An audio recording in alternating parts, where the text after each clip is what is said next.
ও রাজুদা, তোমার ভোটার লিস্টের নাম নেই? মনে হয় ভোটার লিস্টের নাম নেই তোমার। তোর ভোটার লিস্টের নাম নেই। ও দাদা, ভোটার লিস্টে তোমার নাম নেই। ও তোমাদের নাম নেই ভোটার লিস্টে। খাটে পড়া নিয়ে পৌঁছে কাজে কর্মতে যাবে না, বাড়িতে বসে বসে খাবে। তুই জেনে বাবা, আমার গ্রামের লোককে বলা কি দরকার? তো সবাই দেখছি তোকে। রতন, এই রতন, রতন। আরে প্রধান সাহেব, বসুন বসুন বসুন। আরে আমি বসতে আসিনি। তাহলে উঠুন। তোমার সেই ছোট ছোঁড়াটা কই? সেই ছোঁড়াটাকে ডাকো আগে। কেন প্রধান সাহেব, কি হয়েছে? কি হয়েছে পরে বলছি, আগে ওকে ডাকো। বাবু, এ বাবু।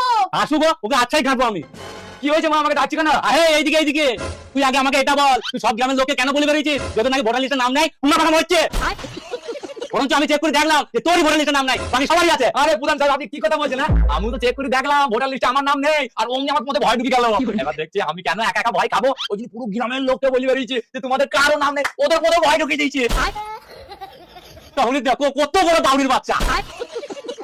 ওই আর কি জন্য সবাই আমার বাড়ির সামনে ধর্ণা দিয়ে বসে আছে, যত সব সবাই বলছে আমার নাম নাই, ও বলছে আমার নাম নাই, তারপর বাড়ি কি বলে যত সব।